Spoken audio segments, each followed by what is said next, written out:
negro y todos me señalaron. Dijeron igualdad, pero esta vez me separaron.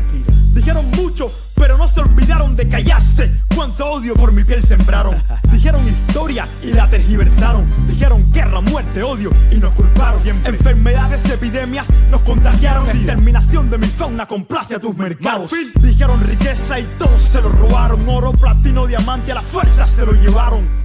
Y la actualidad es tan triste que todo aquello que dijeron es lo mismo que hoy se dice más.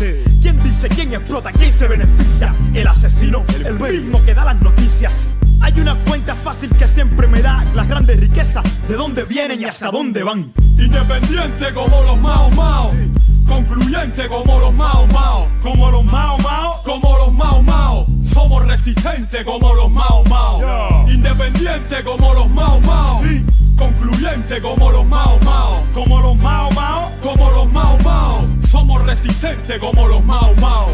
Nati Dre es afroresistencia, cultura ancestral, afrodescendencia, solidaridad. Esa es la esencia, la diáspora africana eleva la conciencia, conciencia negra, universal, progresista y transcultural. Negros y mestizos revolucionando, pueblos caribeños y africanos en un solo bando.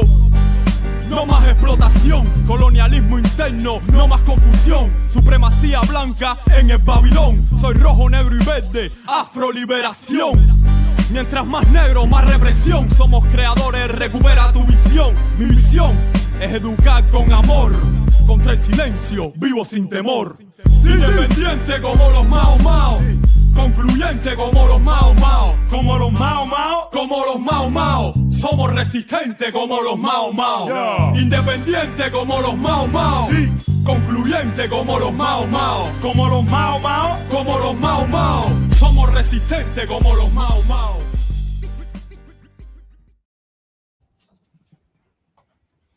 Yo, what's going on, comrade? Rise up. Welcome, everybody. Welcome. I was being so informal. I'm apologize for that. It's so good. Welcome, everybody, to the Rise Up International Morning Show. What the hell you find this? Hey, man, look. Did I end up in the wrong I got to line my Palo Santo up in here today, man. Did I end up I got my Palo Santo here, man. We're not playing around. Oh, no, it must be my birthday. It ain't my birthday. Like, what's going on here? Shout out to the comrade. In the wrong StreamYard. This is okay. Okay. What's good, comrade? What's going on here? Good morning. Good morning, man. How you doing, man? I'm doing good. How are you guys? I'm feeling good now, man. You know, I was doing all right before, but you know, since you were here, I'm a lot more excited than I was, man. Word. We appreciate you popping up, man. How you doing, man? I'm doing good. It's good to see you. Long time no see, Fernando. Not really. I mean, you were just on my network, you know. I was there with you. I was on the 10. I was on the 10 yesterday. I'm breaking the backboard. I mean, not yesterday, Monday. Monday. Again. It's good to see you guys. I'm glad to be back. You too. We gonna knock it out the box this morning now. Hey, I think I owe it to some of the BPM viewers that watch over on my network, that watch over here. So I'm glad to be back. Yes. You know, well, forget us. All right. You know, so, but I also Ikema don't give me no room to finish what I was saying. See, he said that right before I was getting ready to serve some praise, awareness, love. I'm sensitive Pisces, man. Forgive me. No, it's all. I owe it to you guys as well. Y'all are doing a lot. We're all individually doing what we can for not just the African diaspora, but for our communities, which and it's not an unfortunate thing, but I will say that we have communities that have different cultures and different personalities, holistic beings, and so we got work that we need to do. Whether it's advocating for people to understand the difference between a tariff and a tax, making sure individuals have food, whatever it may be, and don't think that because we're on screen, that we're all cool, calm, and collect. A good way to help us out is right below. It's ticking. It's the Patreon. that helps us, and it makes us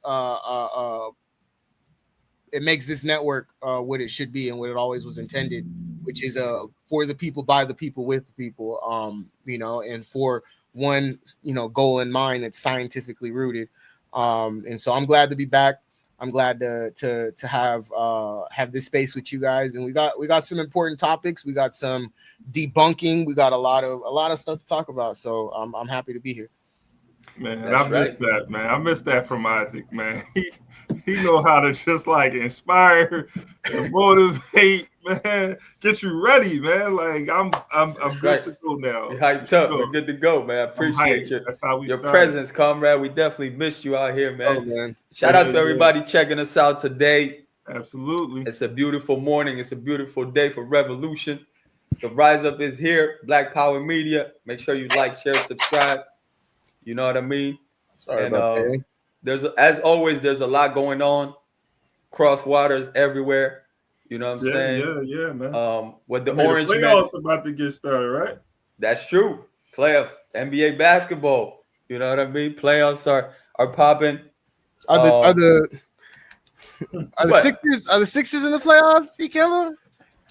They in the playoffs by any chance? No. Dr. Ikemba, man, what's up? I was so excited. Are you on mute? Are you on mute? You on mute? I'm so excited to see Conrad. He's just taking low blows. Where's the ref at right now, man? Let the audience know that you could go over to my network and watch the episodes that me, Ikemba, Fernando, and also, you know, our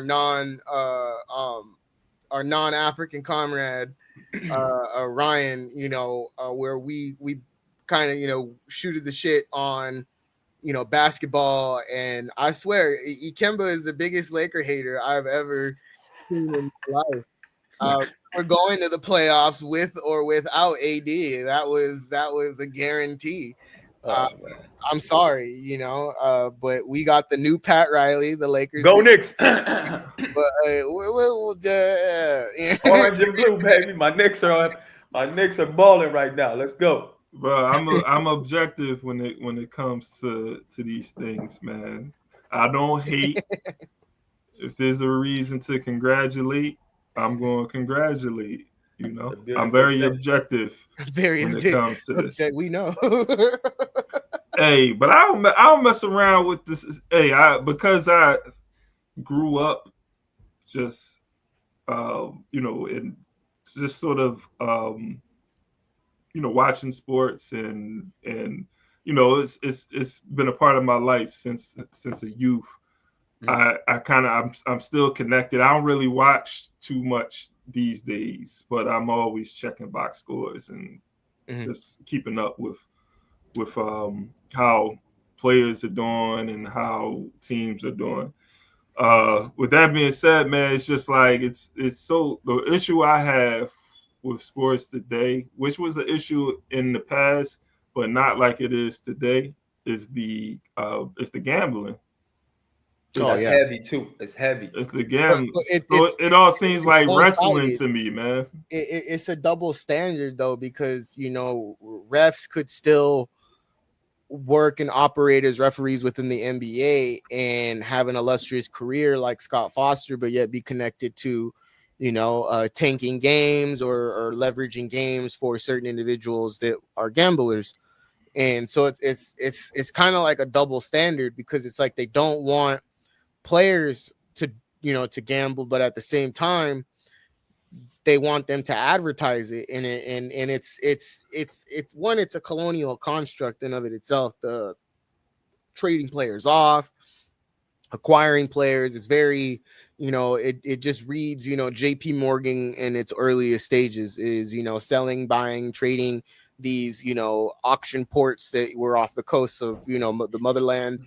It's oddly reminiscent to that because it's a predominantly ran league, a white league that's ran, and it emulates colonial aesthetics through how it normalizes said behavior of saying, okay, well, you can put a dollar mark or an evaluation on a body, and say that, okay, well, they're worth this much, so I'm going to send them here, and they're also worth two. If I could trade one person for two people, and it's just a colonial mindset that, you know, one is normalized, two is applauded, and three emulates in every form anti-intellectual understanding of, you know, what we're watching, and that's why gambling is so prevalent within there. So I see Fernando's lighting some stuff, so I might be talking out of tongue. Chill out, man. Chill out. It's my Palo Santo, man. Chill out. Chill out. I got my Palo Santo for the good vibes today, man. Good vibes is on. So Positive soul vibration. But look, so shouldn't we be having discussions? And I know on Vital Hoops, we do have these discussions, right? I'm sure you have these discussions in regards to the colonial impact or influence on or colonial capitalist impact and influence on the sport, and how ways to well, I don't know if we're talking about ways to decolonize it though. Like, isn't this?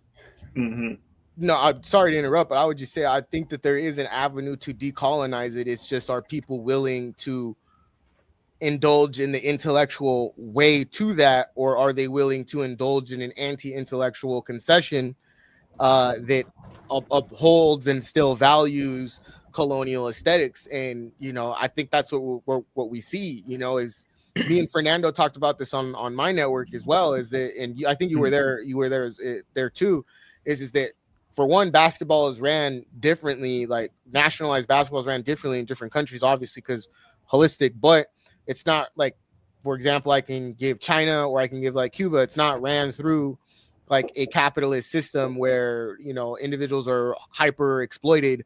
It's more on like a community-based level. So like I literally just did a piece about a month ago, it was like a couple weeks ago, where we highlighted on Breaking the Backboard, which is the basketball show that I do every Monday, where, you know, China has incorporated where a percentage of the earnings from like sales and ticket purchasing and all that goes right back into the infrastructure for which that they're getting the consumption from. So say, for instance, you know, we had a situation where Jay-Z, you know, bought a fraction of a fraction of a fraction of the Brooklyn Nets and played it off like he bought the Brooklyn Nets, when really he sold off a portion of his neighborhood, a large portion of his neighborhood, for that stadium to be built, and then sold it for less than $850,000. So telling people that through the lens of capitalism that they can buy their neighborhoods back, or they can do these things, and they can do it through a sports lens, you know, is that if you invest in sports, this is how you're able to, you know, positively affect your community, when really you're creating a net worth for yourself that alienates and exploits your own people.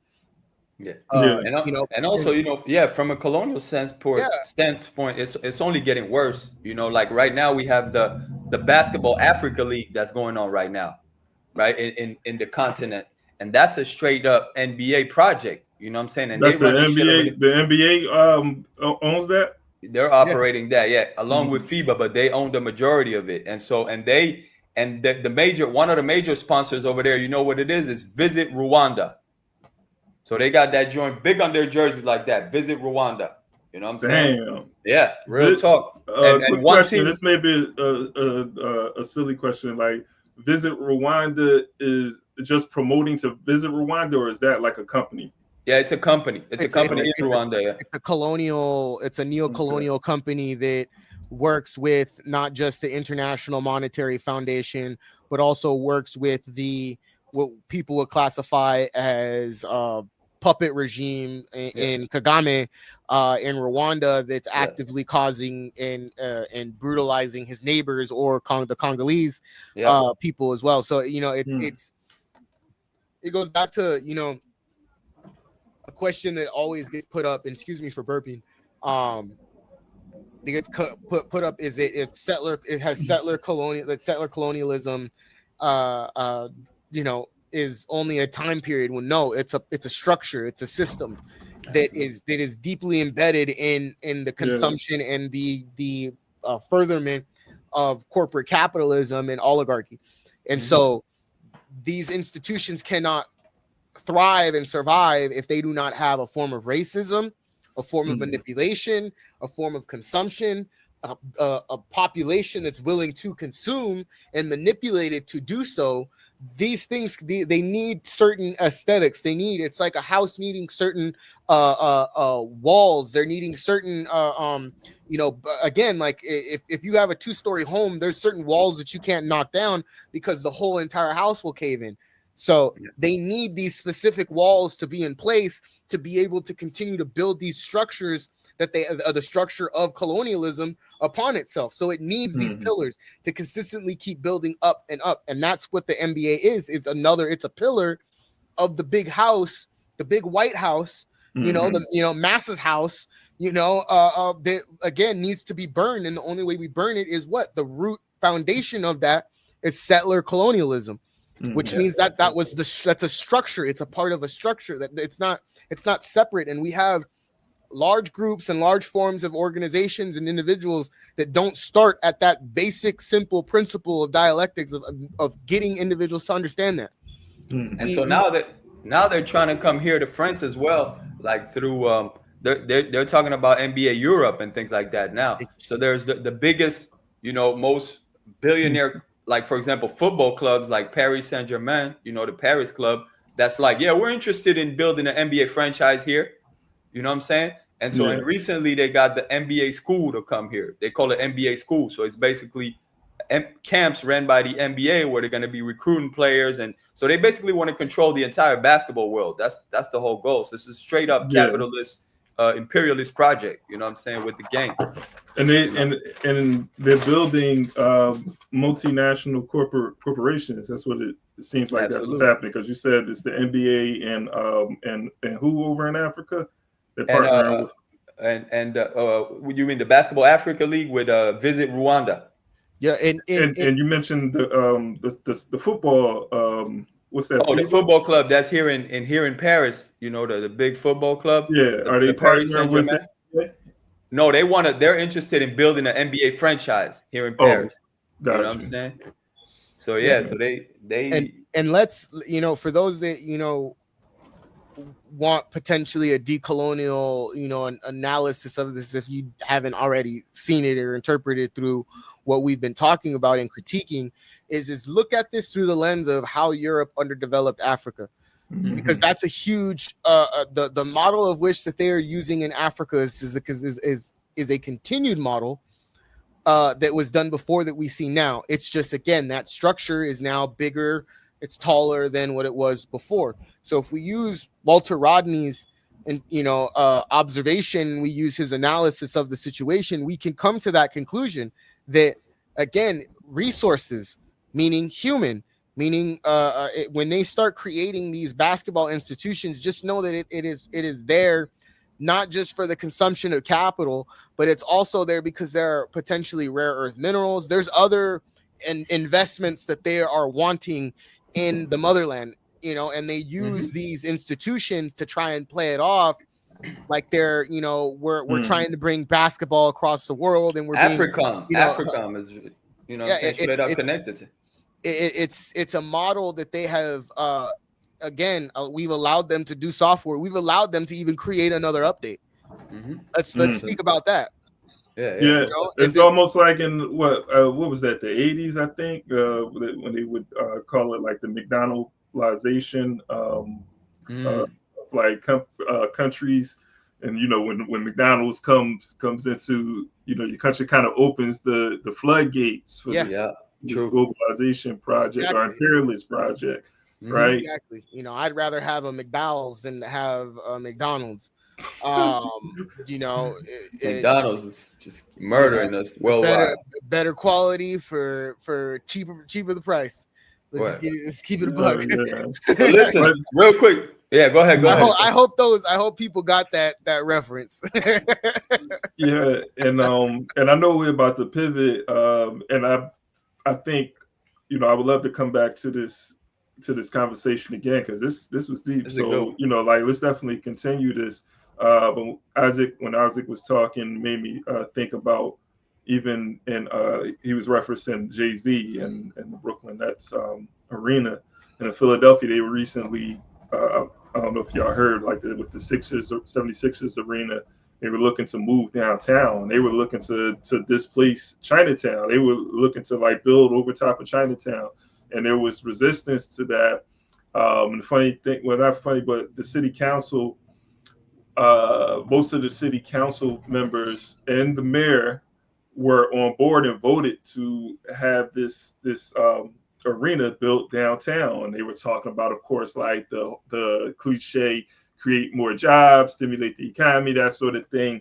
And there was pushback. The people pushed back, and the people won. I'm pretty sure there were some other factors as well, but the people resisted, and they let their voice be heard, and they decided to keep that arena where it's at. They're going to build a new arena, but down in South Philly.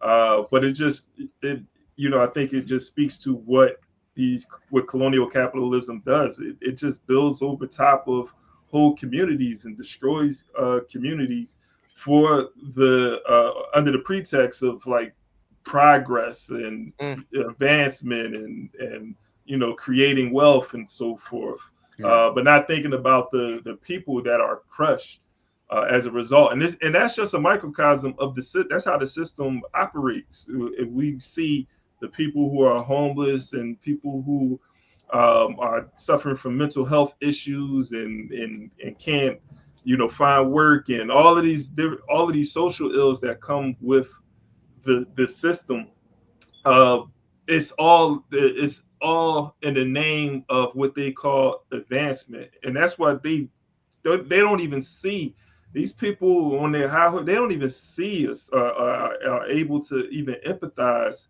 with the masses of people who are suffering as a result of it. And that, this again, we can have a whole conversation on this. I don't want to belabor this, but yeah. No, you're right on point. I think, yeah, exactly. You are on point. To piggyback on Fernando's compliment, is that this is a part of what, for one, the video that we're getting ready to play to go to break is going to allude to, is this black misleadership class that has told individuals, hey, progress comes through, destroying and gentrifying your lands and gentrifying your communities. And if you just do this, and it sounds a whole lot like if you pick yourself up by your bootstraps, but what you want to sell my bootstraps now. That's the fucked up part that people don't talk about, is that we can't even afford to do so because you have your claws latched into our shoes, latched into our laces, making it physically impossible for us to even try and accomplish some bullshit, example like such, So again, the black misleadership class that Glenn Ford talks about is a true class of people. We had Cory Booker speak for 25 hours and not mention relatively anything that was beneficial to the African diaspora, not standing in solidarity 25 for 25 hours. Again, it equated to what I put on Twitter and Blue Sky is that all we seen was a eugenicist record be beaten by a neo-colonialist. That's what we seen. There ain't no bit of revolutionary history that was created there. No black excellence was created. What I seen him do was stand up for 25 hours. And even then, so we can take 12 hours of that away because he deferred to a bunch of people and didn't talk. So again, we're highlighting, a fallacy and a lie, of him being, worthy of historical, documentation of, again, the only documentation he gets from me is that was a jive, shucking and jiving for colonialism is what that was for me. I feel you, man. For 25 hours on TikTok was wild. Listen, real quick before we hit this break, man, as we talking about colonialism, I gotta, one of our greatest, anti-colonialist activists of the 20th century, Frantz Fanon. I kind of spoke about it, and Pan-Africanists, people forget to mention that. But much respect, Frantz Fanon and Malcolm as well, 100 years, both of them. But anyway, last week I spoke a little bit about Frantz Fanon because there's a film that came out here in France, about Frantz Fanon. And, the film is it's like go check out our episode of last week. We kind of broke it down, but basically, the film has good and bad, you know, in my opinion. But it definitely starts in 1953, you know, when Frantz Fanon goes to Algeria and, you know, to work at a psychiatric clinic. And, you know, that's 53. So in the next year, right, 1954 was the beginning of the Algerian War for independence. So, you know, it was when tensions were high, you know what I'm saying? So in the movie, Fanon is kind of, you know, he's able to explain, you know, the horrors of basically colonialism and how, you know, dehumanizing, how the colonialists were dehumanizing the colonized and all of that. But anyway, just to follow on that real quick. So this week, so the movie's directed by a brother named Jean-Claude Barney. But after this week, I'm not sure I could call him a brother, man. This dude went on as he's doing his movie promo. He went on a radio called Radio J here in France, which is known to be a like a colonialist radio, basically like a pro genocide in Palestine. You know what I'm saying? And he went on there and he started, and he it's not even like he went on there to, you know, to cause tension or whatever. He just went on there and went along with the ride just to kind of promote his movie and didn't really say anything right. You know what I'm saying? So, you know, it's I mean, I didn't know what to expect really from this guy. I hadn't heard about him. You know, we know he's not in the movement or anything, but still, like, you got to have some respect for Frantz Fanon when you're, you know, when you're doing a film about, like I said, one of the greatest anti-colonialist activists of the 20th century. You know what I'm saying? You can't just go anywhere and accept anybody's microphone like that. You know what I'm saying? So it's a shame that that's happening, but, you know, yeah, I know some of my comrades are deciding to boycott the film even off of this. Damn, yeah. You know? Yeah. So, you know, I don't know. I'm not sure the film. I still think the film can be positive, you know, to some of the youth that might check it out and might be inspired to read Fanon and to, you know, to get more of the knowledge. But I mean, obviously it's still a commercial movie, you know, so you already know they kind of tone it down or whatever. But, you know, I don't know. What y'all think? Yeah. Go ahead, comrade. I was just say, I think it's intended what he did what he was intended, which is, you know, like most of these individuals that are within mainstream entertainment, they come with the counterinsurgent agenda, which is we're going to commodify and co-opt someone's identity, rhetoric, thought process, and we're going to create a different Frantz Fanon. We're going to create a different James Baldwin. We're going to create a different Malcolm X.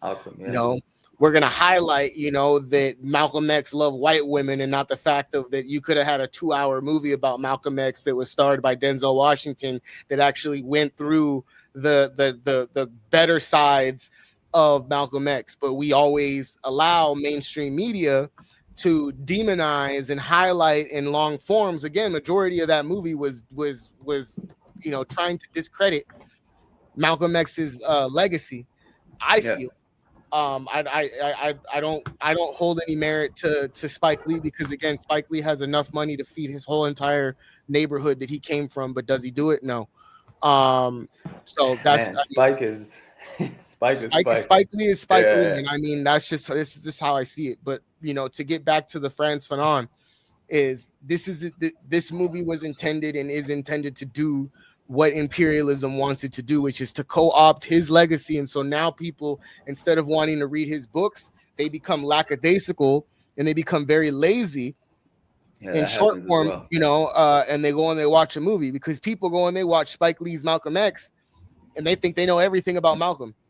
Yeah, but to be, you're right, some people, but to be fair, I know some people that have gotten to, you know, from watching the movie, the Malcolm X movie, they got interested, man, and they started reading more about Malcolm, and it was kind of like their beginning. But I agree, I kind of agree with your stance as well, that, you know, a lot of times it just kind of co-opts the figure, you know what I'm saying?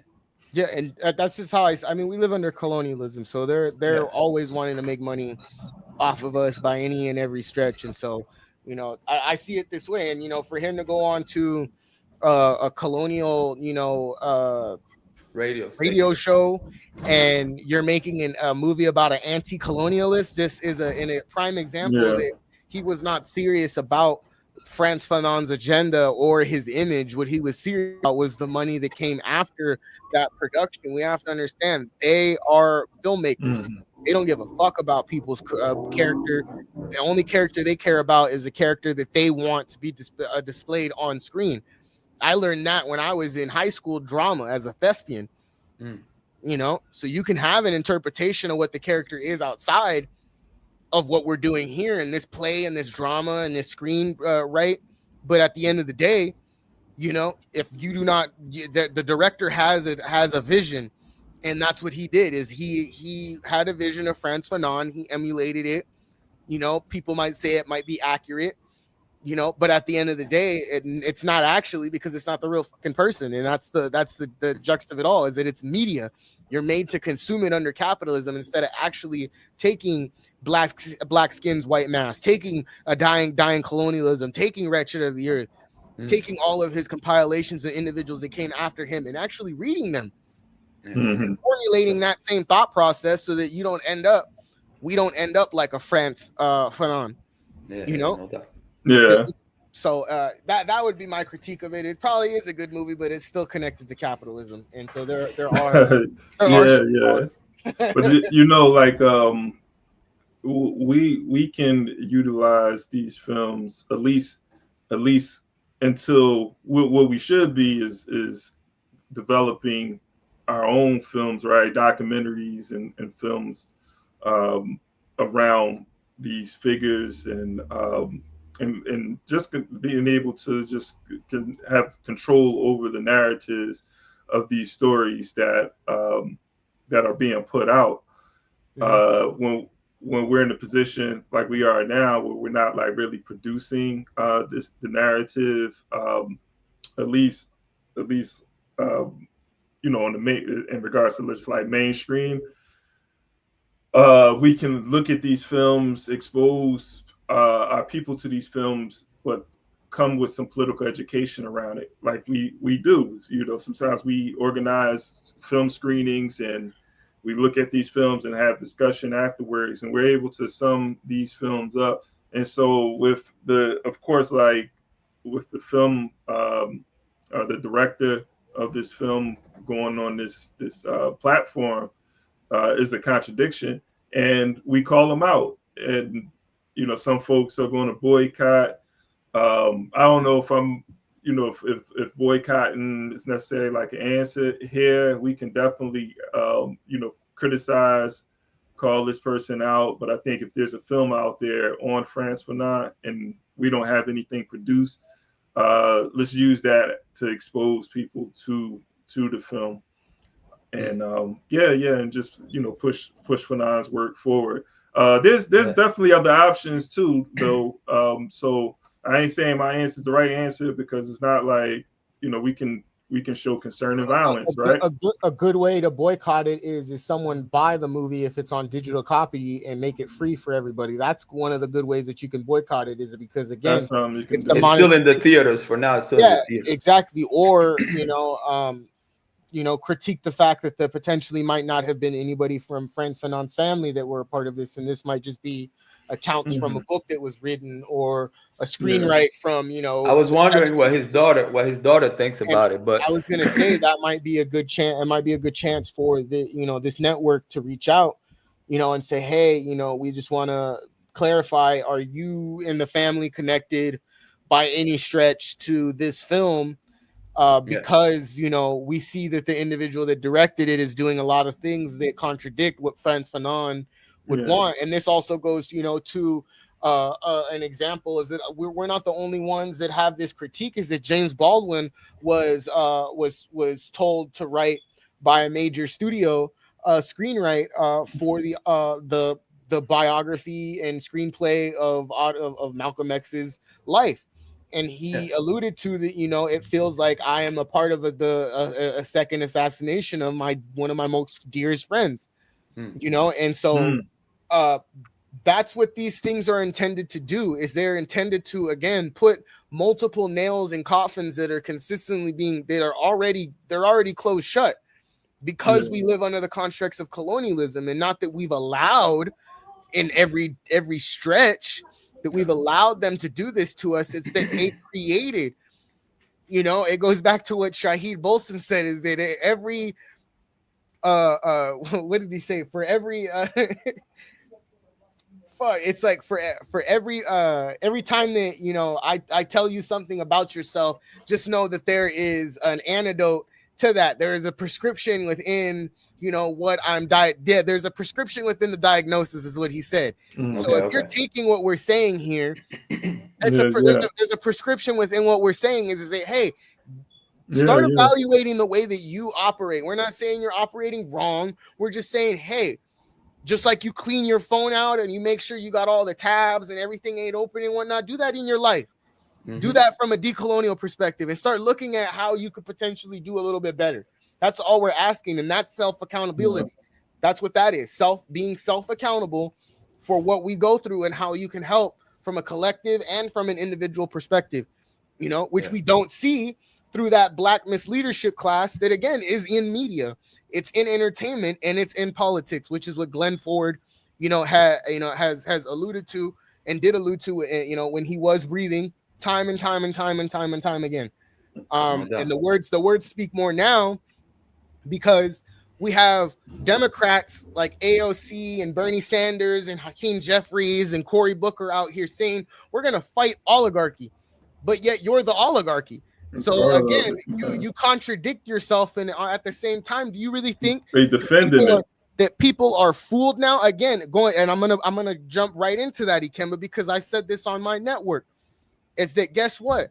What we're seeing Democrats do right now is equivalent to a physical example of The Apprentice. They are campaigning and they are auditioning for corporate capitalism, so that if Trump doesn't do what they want him to do, they have, again, the blues that they can go to, and the indoctrination that comes from the masses of people, the cult-like behavior that comes with them, the manipulation, the coercion, is believing that they are fighting oligarchy. That's what the Dems want you to believe. But at every stretch, you look at where the money gets divvied out to, who's connected to AIPAC, who's actually connected to oligarchy.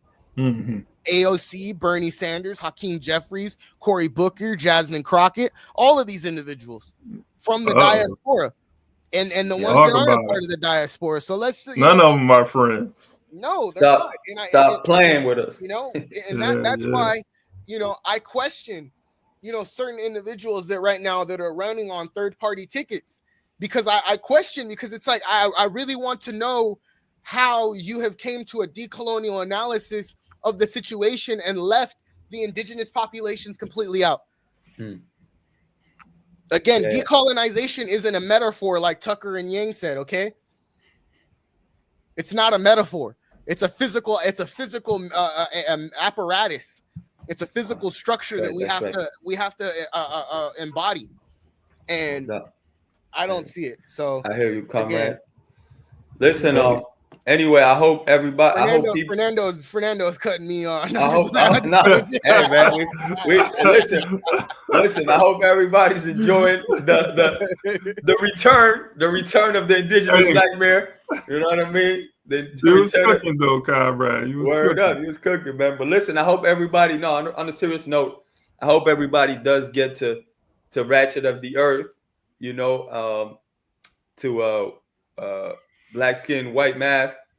You know what I'm saying? And they really get into what Frantz Fanon was about. You know what I'm saying? And I hope all young directors. Yeah, word up. It was the African Revolution. We charge colonialism right now. And young directors get into doing like a Frantz Fanon, documentary, more of that. We need all of that.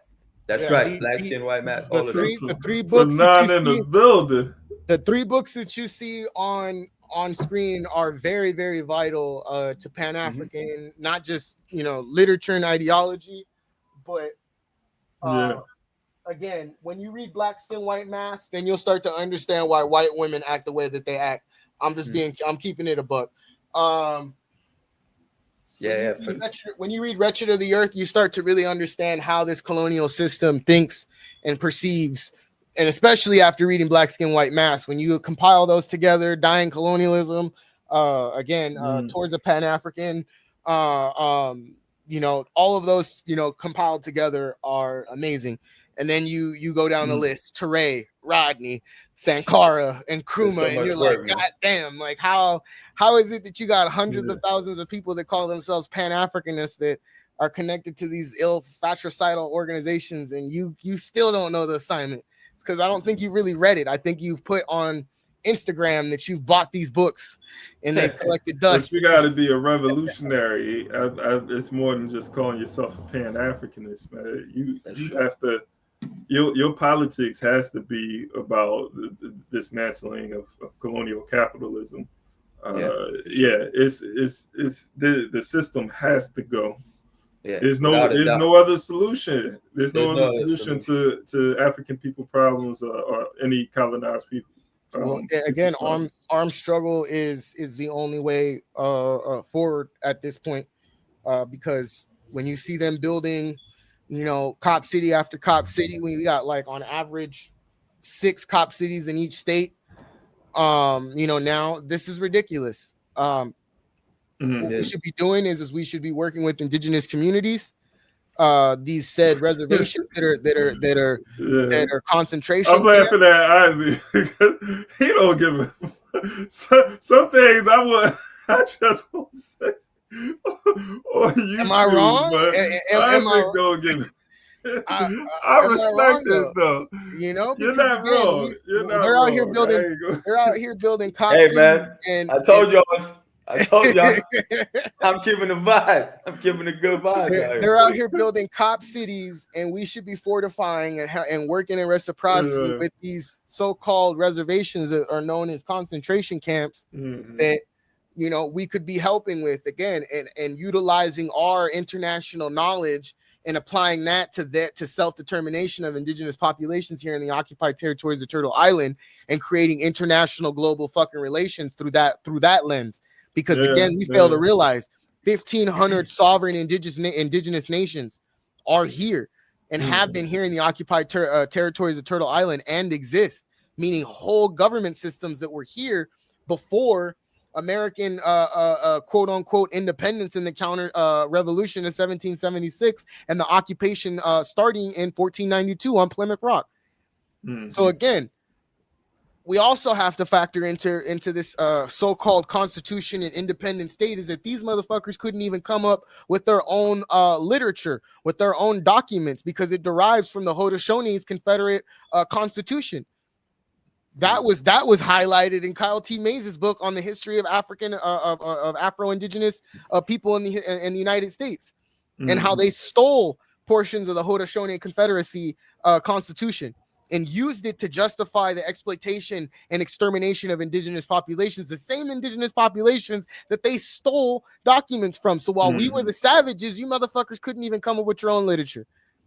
So not only did we teach you to wash your ass, okay, but we also taught you how to read and how to articulate documents. You know, but we Isaac coming out that 30-day silence, man. We silenced him for 30 days, so you know he got to. Yeah, shoot. They had you on lockdown. They pretended like they was the Prophet Muhammad and Elijah Muhammad, and I had my 30 days. I'm out. You can't. And now word is your shadow banned now over on 10. I am shadow banned. Hey, see what happened was we told Isaac, hey, these black women out here, they love Kamala Harris, so you can't go on the show, Rise Up show, and say anything bad about Kamala Harris. and he came on the show and he said, so we had to silence him. I don't care. Everybody is up for grabs. Yvette Carnell's hairline's up for grabs. Tariq Nasheed's up for grabs. Hey, Crockett, that's what it is. Now it's Crockett, man. You can't go on. You know, because media. Again, these are individuals that. When you hear from Glenn Ford, because I know we got to go to a break. You know, we're already halfway through a break. Let's go to a break, show. Man. But Glenn Ford will help you understand why there's so much animosity that I have towards these individuals, because it's a perpetual, continuous, just energy that's being put into a cycle that if we don't get out of, we're again, you know, we'll let George Glenn Ford figure it out. Again, this is Rise Up Morning. I haven't been here in a while, so this is Rise Up Morning Show. Okay, right. My name is Isaac Jasper. I'm here with Fernando and Ikemba, and we will be back after this break. I love it. Rise up. Rise up.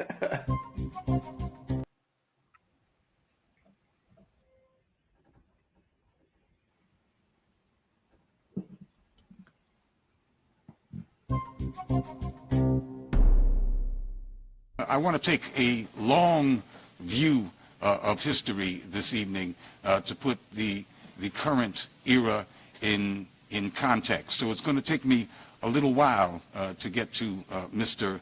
Obama. It's very, very difficult to talk about history and to talk about political economy in the United States because the American conversation is dominated by mythology and not by facts.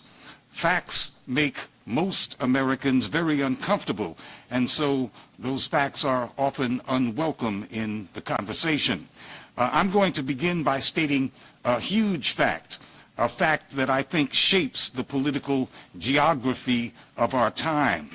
It is a fact that has everything to do with why the United States is methodically waging war against peace and against the very concept of the rule of law on this planet. That fact is that by the end of the year 2016, China will surpass the United States as the world's biggest economy. Now, that is according to the Organization of Economic Cooperation and Development, which is comprised of all of the world's richest countries. The International Monetary Fund also agrees that 2016 is the date. The U.S. intelligence services, they disagree, or they claim or pretend to disagree. They say that China will not be number one until the year 2030. And I suppose that they want to give Americans a few more years to catch up with the reality. They don't want to panic them. A substantial body of economists believes that China has already surpassed the United States and became the number one economy in the world back in 2010. And that's based on a different way of measuring economic activity. Of course, if we were just talking about the phenomenal growth of China, that would be one thing. That would be a different conversation. But it's not just China.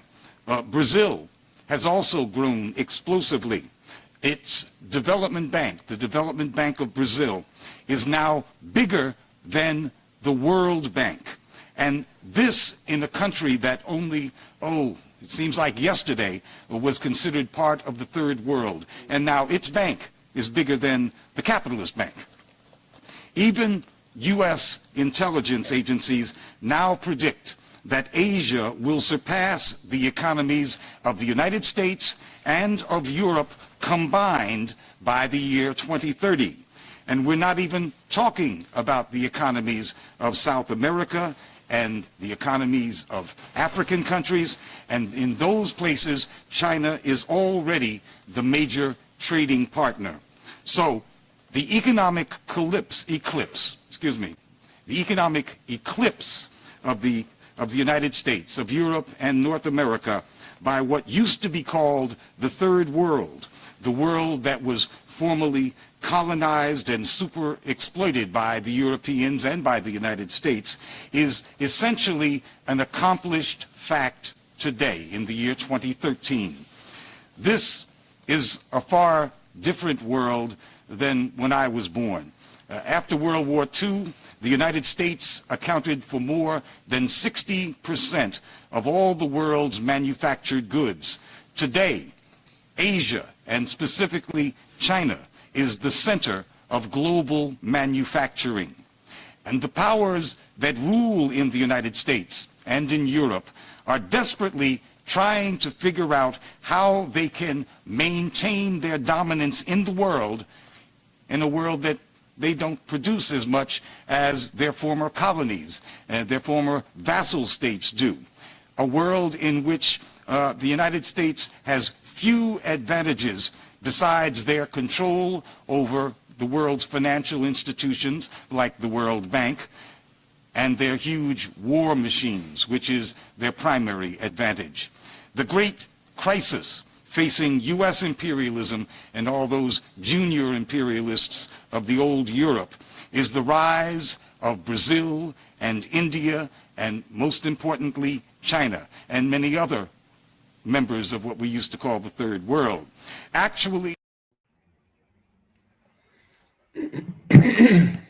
Uhuru. Welcome back to the Rise Up Show. I thought that was the black. I thought that was. I know you did. Yeah, because you kept talking about it. Let me roll with it. You see how Ikemba does? He didn't even inform me that I was wrong. Hey, you was in your bag, man. I said I'm gonna let the comrade cook. I was like, what's going on?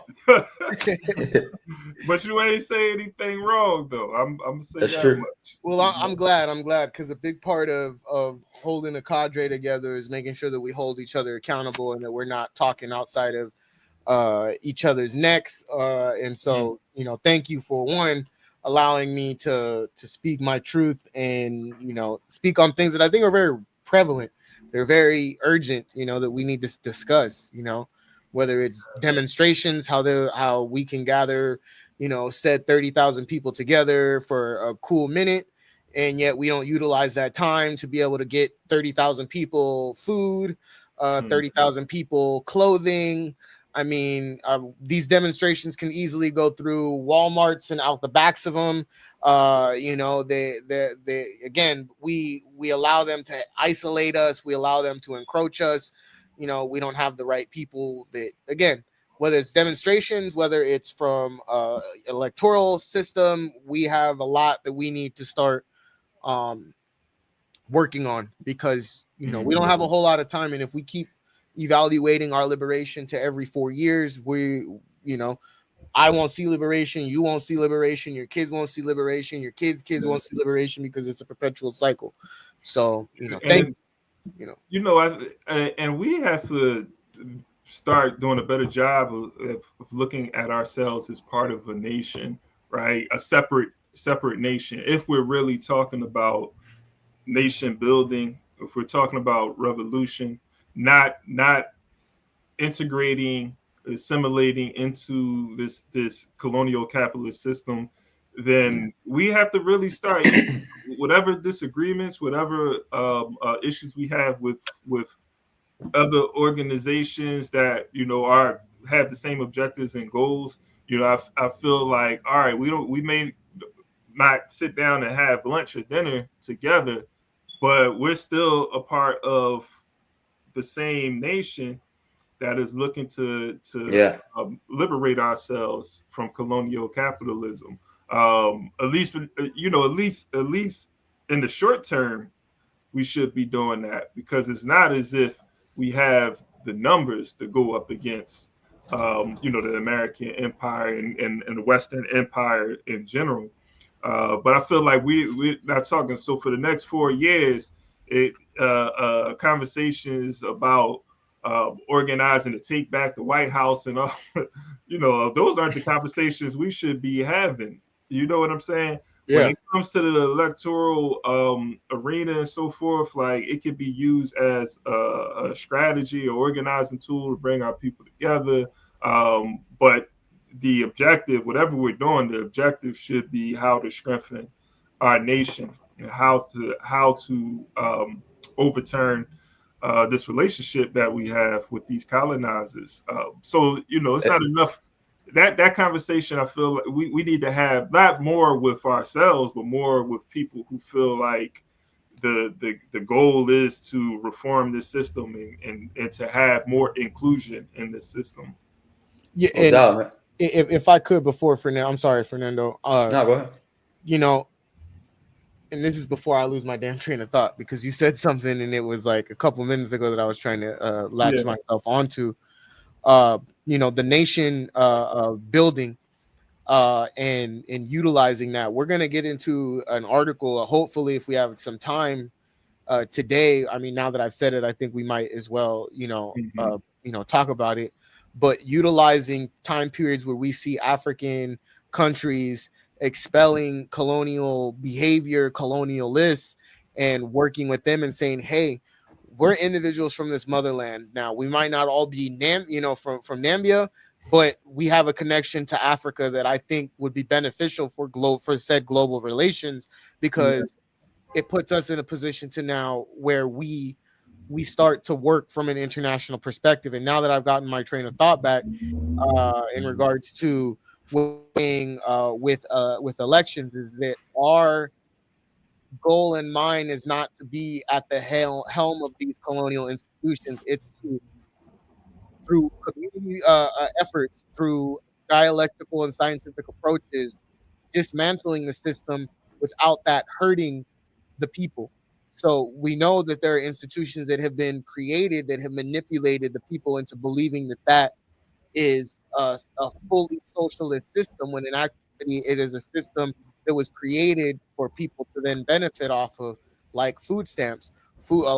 Percentage of food stamps gets sold or gets sent off through transactions at supermarkets that are owned by what? Major corporations. So not only is there double dipping, but it's a cycle that we have put ourselves through, where corporations then buy and we use food stamps to make them more wealthier.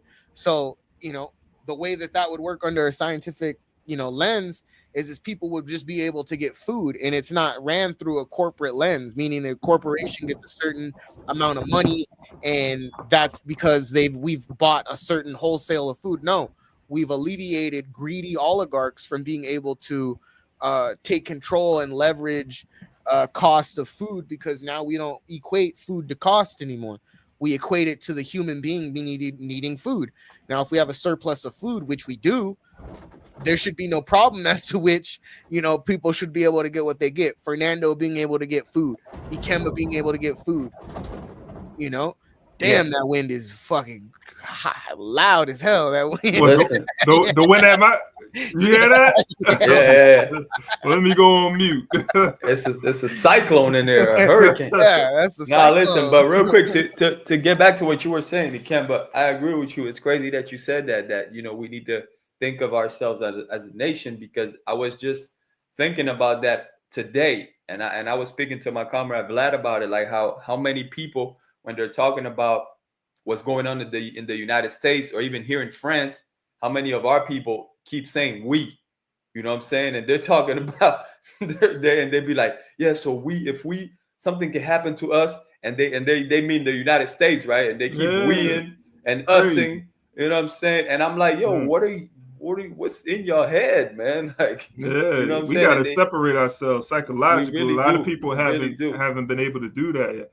I feel like a lot of people too who that consider themselves Black nationalists or Pan-Africanists haven't been able to do that yet too, because I don't know. I see how some people, the language that people use, going back to your we and so forth, like some of these Black nationalists you see them on social media and they're talking about they invested in this American government, American system as much as, some of the most patriotic, maybe not that far. I was going to say patriotic white folk, but but they may proclaim Black power and Black nationalism, and for Black people. You see a lot of that. A lot of people on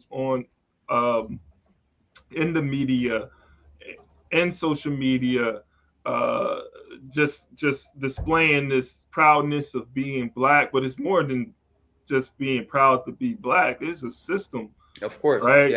That's in place to not just destroy us or oppress us because that we are a Black people.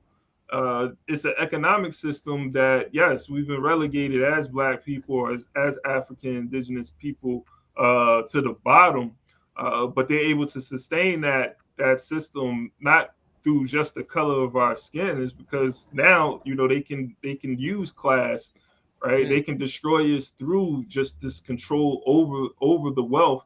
And they can always claim that no, we all have the same opportunities, right? Because then you have Black people who are able to be in those positions of power, but the door isn't open for everyone. There's a few that are able to break through those doors, and for one, a lot of them are able to do that because of they're traders to their people. They sell their people out just so that they can get 30 pieces of silver, or is it gold, or whatever it is, right? Dr. Clark talked about this in regards to the French Haitian mulattoes, you know, and you know, the hosting of a ball, and you know, basically the individual that hosted it, you know, hosted it with his wives, and you know, cut the heads of the husbands and said, hey, you know, I have as much, like how he's like Dr. Clark said, I got as much as contempt for you not yellow Negroes as I do for the mulattoes, as I do for the darker ones. You know? Yeah, for sure. So but listen, go ahead, Finn. Isaac. I think. I might be in a delay. Like, yeah, you're in a delay. He was looking serious for a second. I was like, "Oh, you seen it?" I was like, "He's in a delay." All right. So anyway, I was saying, you know, I think it's important for us to continue. I think it's important for us to understand, like, you know, like Walter Rodney said, you know, we're saying that we're an African people. It's important for people to understand that, and that we're a colonized people in here. You know what I'm saying? We're colonized. So when we say we, it makes zero sense. You know what I'm saying? We're not in their considerations. You know what I'm saying? When they make decisions. I mean, you know what I'm saying? They're not worried about our people at all. They're worried about continuing to control us in the way that they need to. But I still think, you know, we also need to be understanding that we still living in this system. So, you know, me personally, I'm in the belief that we should be involved in the electoral system, but just from a perspective of voting for policies, understanding that we might need certain things while we're struggling here for liberation. Maybe we might need, you know, a medicine to be cheaper. Sometimes we can vote for that. Sometimes we can vote for the water to be of better quality. Sometimes we can vote for, you know, try to get Social Security or whatever it is that we want to vote for. But you know, those are just, you know, things on the side that we vote so that we can continue to struggle for liberation. You know what I'm saying? Not to be mistaken with oh yeah, we got to take back we don't got to do anything. You know what I'm saying? And you know, like the Black is Back Coalition just had the electoral school over the weekend. The Black is Back Coalition, which is made up of several grassroots radical organizations, Black organizations, right? And I had presented at the electoral school on Saturday. But in my presentation, like one of the people that I brought up was Hubert Harrison and some of his thoughts, right? And I actually didn't get a chance because of time to go into what Hubert Harrison was saying back in like 1915, 1916. And if you read, I think it's Africa Wakes Up, which is a compilation of Hubert Harrison's writings. But he's talking about he's sending a message to Black folks. He's writing about Black people not being loyal to the Democratic or Republican Party, right? And he's talking about this over 100 years ago. Yeah. And if you a quick quote from him. And he's talking about what Black people should be doing. He says the essential intent of this new plan is to furnish a focusing point around which the ballots of the Negro voters may be concentrated for the realization of racial demands for justice and equality of opportunity and treatment. It will be carrying race first with a vengeance into the arena of domestic politics, right? And there's a lot of other stuff that he says too. you know, and he mentions that, you know, black people shouldn't be loyal to the Democratic Republican Party in the same writing. But yeah, here we are over 100 years later, and we are still carrying on that same message, saying the same things, but most of our folks haven't gravitated or latched on to that type of thinking. This is around the same time as Marcus Garvey, right? Marcus Garvey saying the same thing. So when are we going to finally realize that these people were right? This is the message that we need to pick up as a people, not just as just a small group of us within this a larger population. That needs to be the prevailing politic among our people. That's why PE is so important, man. Political education. Yeah. We got to get our people, you know, politicized, man. We have to. Speaking of PE, oh, you're on mute, comrade. Yeah, am I still lagging? Am I crackling? Anything? Sound good. Okay. All right. Yeah. Side note, I might need a new MacBook and whatnot to continue doing what I do. But that's your microphone sound good, because I was going to ask you about that earlier. Yeah, no. This is Sennheiser. This is good stuff. This is I want to get to, you know, the importance of making sure Marcus Garvey, you know, and his legacy stays afloat, because we just talked about the co-optation of legacies and identities and whatnot. And that is very prevalent that I seen growing up, even in high school, is that, you know, me getting in-house suspension for making sure that Marcus Garvey's name wasn't discredited in regards to calling him a fraud, a phony, and you know, swindling people out of money. And that's not the case. That's what U.S. history books are teaching. So while we have a black misleadership class like Glenn Ford and alluded to in a separate video, not this one that was given to you guys, which I will highlight, is that yes, China has surpassed America in every degree, in every regard, and they haven't done it through 500 years of settler colonial behavior. They've done it in 76 years of working with 50-50 diplomacy, for which we see, you know, labor here, meaning wage increases annually go up 130 fold versus 4 to America, which is America did, meaning that instead of 130%, we've seen their whole entire net worth just be doubled by 130. Okay. That is miraculous. Their economy, the way that they work, and reciprocity, they've built over 4 hydroelectric dams in Africa that have given electricity that is not connected to neocolonial. It's not connected to neocolonialism. And, you know, we might try and, you know, through a xenophobic lens, you know, say that, you know, that the Taiwanese exploitation that's going on in the Congo is Chinese, and it's not. It's Taiwan. Taiwan is offshore China, but they are separatists. They are individuals that want to separate from China and work with colonialists, and so that's what you see going on in China, is that Taiwanese separatist exploitation, and I have proof of that. But nonetheless, like, going to what Glenn Ford was saying is like America. America in of it itself is again 50 to 60 years behind a lot of countries. 20 to, you know, if we're keeping it on an average of other countries, is they're 20 years behind, and it's because they focus so much on the exploitation and not innovation, because that's imperialism doesn't need innovation besides the innovation that propels its continuation. So they don't want us to learn. They want us to be dumb. They want us to be stupid. You know, they want us to you know, act in immoral and moronic ways. And that's what we see here through the Black misleadership class. But most importantly, we see a caucus of individuals that are telling you to continue the continuation. And you'll somehow, some way, you know, there is a very, you know, if you look through a straw, you know, and you'll be able to see your liberation. That's what they're telling us. So, yeah.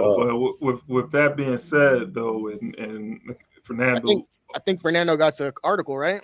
Yeah. Let's get to it. You beat me to see. All right, Isaac. All right. I'm gonna pull up EO's story, Conrad. I'm gonna Cool, pop cool. off. Yeah, I'm gonna pop off for a second. I gotta take a phone call real quick, but I'll be right Pop back. off Okay? and pop Cool. out, whatever they say. Yeah, I'm so- trying to be hip. I know it's a song. What's that? That's Kendrick Lamar. I don't know, but anyway. Go ahead. Hey man, listen. So anyway, the Orange Man, you know, he's been everywhere. He's been doing some wild stuff, you know, and Oh yeah, he stayed busy. obviously, yeah, obviously, you know, whatever, you know, United States politics affects, you know, the whole world because, you know, they're one of the biggest colonizers, you know, around the globe, if not the biggest. But anyway, yeah. So what's going on here again? You know, we speak about the importance of the environment and how capitalism is always destroying, you know, our ecosystems. So Greenpeace is under attack from big oil giant Energy Transfer, but they say we won't be silenced. So Energy Transfer, an American oil company whose chairman donated millions to Trump's campaign, is suing Greenpeace organization in the U.S. and Greenpeace International for a whooping 300 million. So they're suing Greenpeace for 300 million. If Energy Transfer wins, it could mean the end of Greenpeace in the US and a chilling rollback on free speech and peaceful protests globally. This is important. Greenpeace does a lot of work, you know, globally as far as the environment, but also people's rights. And you know, this guy has been. It's crazy that it can come to this, that they could lose that this suit, that they actually got sued for protesting, you know, against a big time oil company like that. So why is Energy Transfer suing Greenpeace? Kind of breaks it down over here. Energy Transfer, an oil pipeline company worth almost 70 billion, is suing Greenpeace USA, Greenpeace Fund, and Greenpeace International over protests led by the Standing Rock Sioux tribe against the Dakota Access Pipeline. They're claiming that Greenpeace orchestrated the entire resistance without any proof. Energy Transfer is trying to silence anyone who opposes them by misrepresenting what happened on the ground at Standing Rock. This lawsuit is an absurd attempt to rewrite history by holding Greenpeace US and Greenpeace International accountable for an indigenous-led resistance movement. Why is this lawsuit so important? This 300 million legal attack is the biggest threat in Greenpeace history. If Energy Transfer wins, Greenpeace USA could be forced to close its doors after half a century of protecting people and the planet. And this couldn't come at a worse time. With President Trump, a known climate denier, in office, big oil giants feel even more emboldened to continue destroying our planet for profit. But this lawsuit isn't just about Greenpeace. It's about everyone who believes in freedom of speech and the right to peacefully protest. Peaceful protest. Energy Transfer lawsuit is part of a warring trend where big corporations weaponize the legal system to silence their opposition. This aims to silence peaceful protesting by making the stakes too high for anyone to risk it. And if they win this abusive lawsuit, it could have far-reaching consequences for all of us who dare speak truth to power. All right. Anyway, listen. The fact of the matter is, they won. So now Greenpeace, who won? The oil company, they won, man. They won the laws. Absolutely. Energy Transfer won. Energy Transfer won. So now it's supposedly Greenpeace owes them $300 million. They're gonna have to close down. Or whose court? Hey man, was this an American court? Greenpeace is based where? They have Greenpeace USA, they have Greenpeace International, they have Greenpeace France, UK. They're a big organization, but I believe this was done in the United States. I believe this was done in the United States. And so now this is huge because, like they say, what the Orange Man wants to do is really mess with people's rights to protest. You know what I'm saying? And something like this, first of all, you know, we're talking about a company. You know, this is a nasty company, man. You get Energy Transfer. This 70 billion. They're worth 70 billion. You know what I'm saying? Mm-hmm. And the fact that they can win this lawsuit is crazy because what they did, what Greenpeace did, was a silent protest. You know what I'm saying? But it's obviously a big time protest. They're a big organization and they mobilize and they strategize. But that's where we at, man. Yeah, I mean that's what happens too.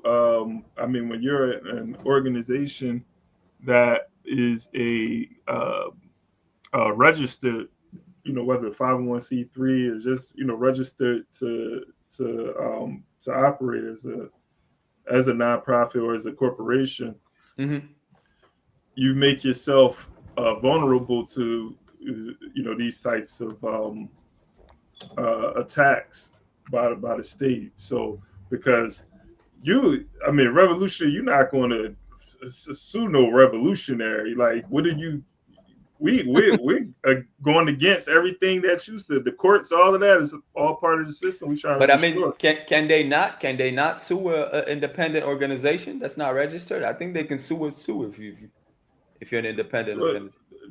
The point is, we don't recognize organization that isn't registered. I'll put it like this: like, is it actually a entity that exists within the state? Like, it's not something that's registered, something that they can't, like, who are your board members? What are your members? Like, they don't have that type of information. Yeah, I feel. Of course, they can use like surveillance, FBI, and they can gather and pinpoint, but it's not as if there's something on the books where you're a legal entity, right? Yeah, for sure. So, but I'm just saying, you, in regards to this, so you making the work a lot more easier. And if you're a revolutionary organization, you're not registering with the state anyway. You know what I'm saying? Yeah. But the reason I'm bringing this up is because, like, I understand the precedent that could be set in regards to just like resistance organizations being able to stand up against forms of oppression and exploitation, but again, you make yourself vulnerable to these types of attacks from the state when you do that. Absolutely. You know what I'm saying? When you operate within the system the way that they are operating within the system. But it's a crazy precedent that is set right here with this, man. Yeah. I just want to add that this is a section within Project 2025. Now, individuals, that are out there saying, well, Trump has no connection to it. Well, I can name 3 individuals that are within his cabinet that actually do. I can name also multiple individuals that probably didn't have anything to do to write it, but they share the same ideology and the same framework for which things are being bolstered and administered into society right now, which is public education being completely stripped away, which opens the door for states to say, hey, we're gonna abolish segregation or desegregation, and we're gonna bring back segregation. And you got individuals from our diaspora that are saying, hey, just bring it back. We were better off. How were we better off then? Name one aspect of us being better off when we were segregated. Name one. You can't. When we look at the energy coming after energy activists, that's all a part of the agenda of Project 2025.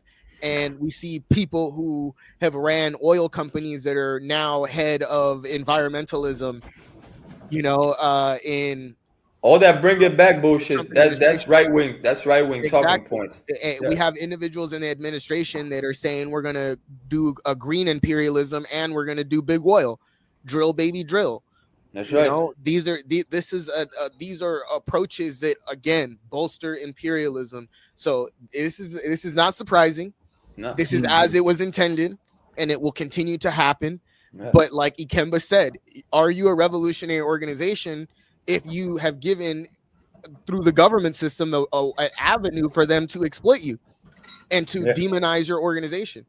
Now, that's not to discredit any organizations that are 501c that might be doing excellent work.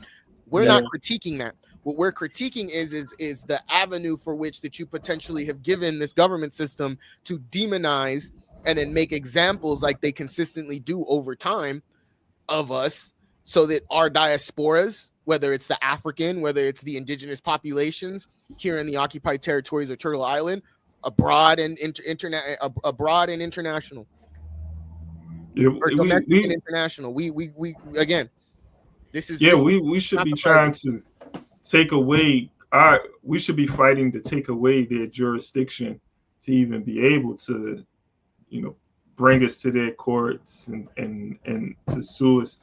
Like, we're fighting to create spaces spaces where this type of exploitation isn't happening.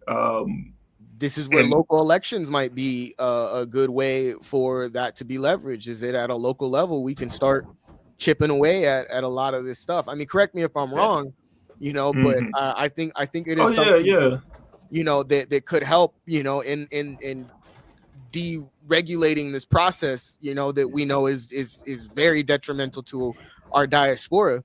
Is that at local levels, if we have individuals, and again, I'm kind of contradicting myself in what I say on my network, but I'm coming to a very broad conclusion that, you know, it is possible, but we got to work with indigenous populations. It has to be decolonial. It cannot be what we continuously see time and time and time again, which is we talk about decolonization, but then when indigenous people actually bring up decolonization, people get scared. It's oddly reminiscent to when Walter Rodney talked about when you identify all the things that individuals that don't know, or that individuals are gaining through the exploitation of capitalism that they won't gain through a scientific socialist Marxist decolonial Marxist lens, they then become weary of Marxism because they want the exploitation. So it's kind of oddly reminiscent, because it's like we want the torture.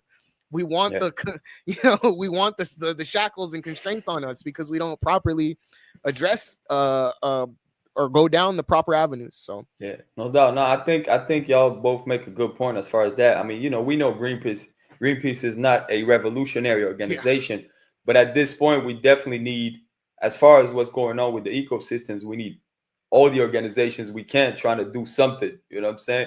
Or even if these organizations are like, you know, at least they're working towards, like, they're criticizing at least, you know, capitalism and working towards certain policies, we'll still take that, whatever we can, to slow down the destruction, at least slow down the destruction of our ecosystems, you know. And that's another problem. That's a big thing, that it's like, you know, because we know every empire comes to an end, right? But as this U.S. empire is destroying itself, kind of at the same time, they're destroying the ecosystems, though. You know what I'm saying? And that part is a big problem, because we're gonna need that. You're muted. I said we're dealing with ecocide, menticide, you know, all of this encompassed into one, and at the helm of it, genocide, all of it. Yeah, that controls it is white hegemonic structures that have been bolstered and are masqueraded around as progressive, you know, institutions, and you know, within that you know, that structure that I talked about that's being built. You know, it's like climbing fucking Mount Olympus, you know, and at the top is white hegemony and the constructs of settler colonialism. You know, are you going to do one of two things? You're going to topple it, or are you going to, you know, sit there and, you know, bask in its ambience? You know, but you know, like if I can, I kind of want to just go to this story briefly, right?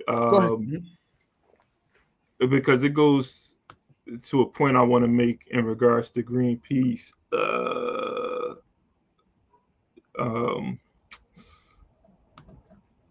Yeah, because Greenpeace, like what they're fighting for, that has to become the norm within our communities. When we have a lot of these nonprofits that are here to address, uh, contradictions that's brought about through colonialism, it doesn't necessarily solve the problem of that's brought about through colonial capitalism. It becomes just another industry that brings in millions or billions of dollars, right? And they may raise some hell and address a contradiction. But again, like even we see here with the 300, talking about Greenpeace being sued $300 million, and they don't got 300. They don't got $300 million. They're never paying that back, and if they do, it's in installments. But look, these guys, Energy Transfer, they're like 300 million. They're like a $70 billion company. So yeah, but them, let's just say, them maybe going to court and fighting to not have to pay that 300 million, whether win or lose. Now is resources being expended to do that. And it's almost like, the attack on our organizations when our leadership gets arrested and we have to start expending resources on that, on court fines or lawyers and so forth.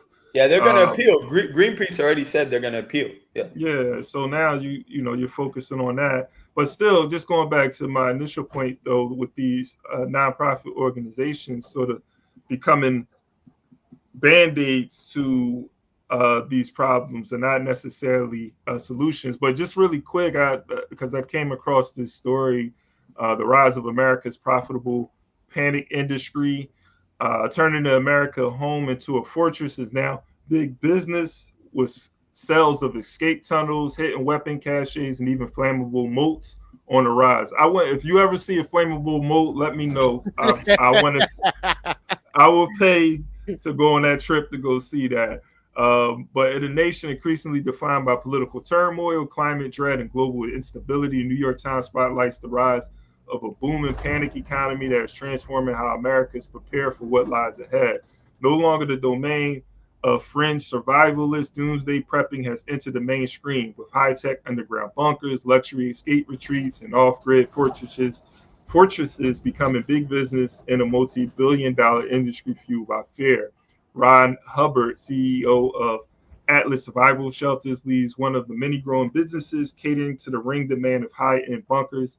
According to a 2023 survey, around 1 in 3 American adults is preparing for a catastrophic event, collectively spending $11 billion in just 1 year.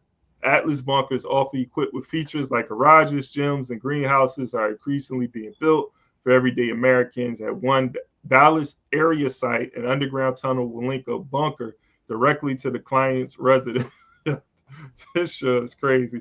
Hey, but that whole 1 in 3 billion, I don't know if 1 in 3 Americans, I don't know if I believe that though. I believe it, because we have individuals out here legitimately taking bats to, mushrooms that are growing outside because they watched, the latest episode of The Last of Us.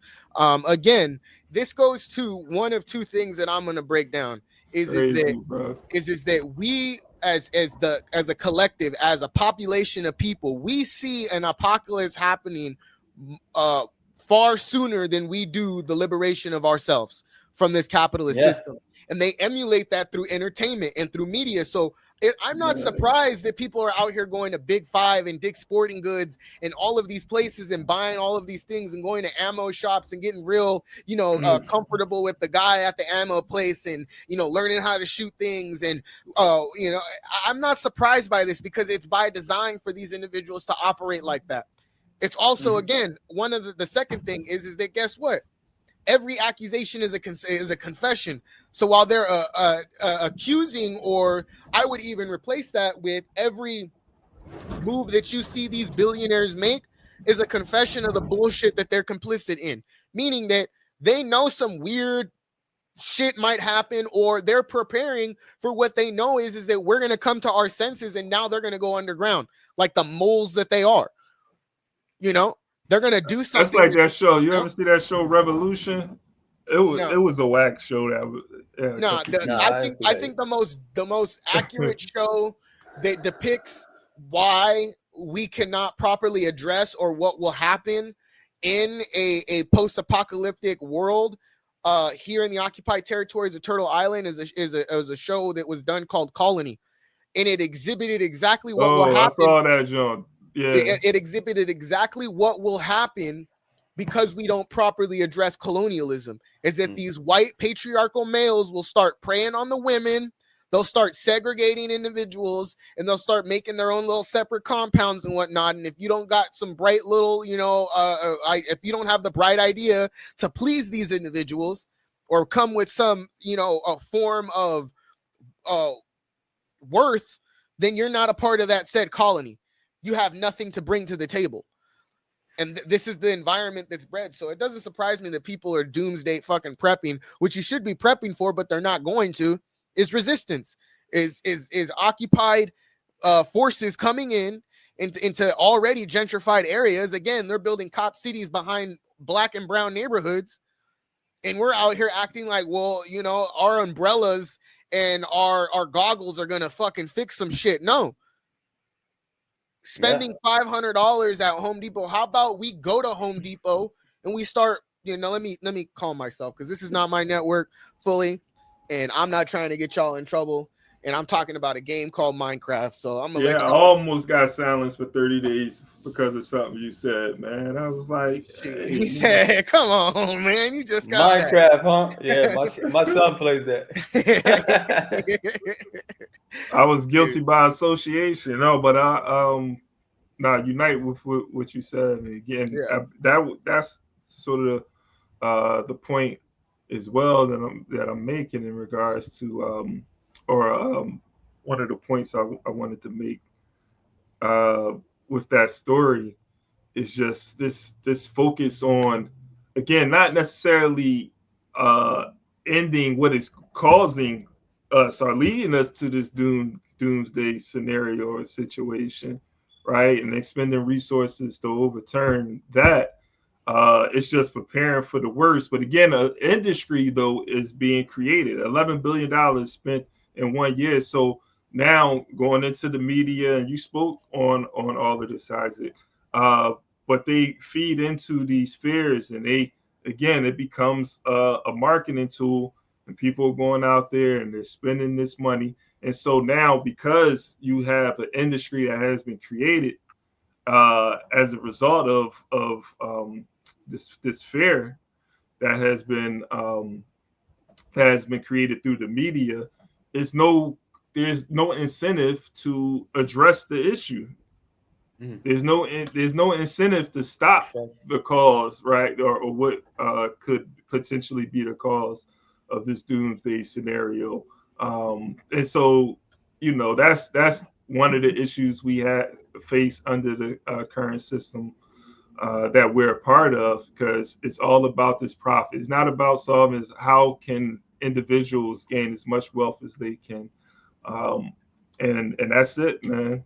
And if somebody's able to profit from the turmoil that's being created, then hey, they're going to invest in not solving the problem, and they formulate this sort of ideology around it too. Like, they rationalize it, so it's not the people, it's not us that's causing this. It's something else, and it sort of gets passed on to the individuals. The individuals are causing whatever is going to happen in the future. It's the masses. Yeah, it's like duds of nuance that they've created, if you get what I mean. Meaning, like, they try and take bits and pieces of a very simple, thing, like the structure of colonialism or media manipulation through inventing reality, as Michael Parenti would put it, or people know it, the Noam Chomsky's, manufactured consent, taking that and then trying to create little microcosms and little dud, nuances to something that's very simple to understand, is that they use media to manipulate us.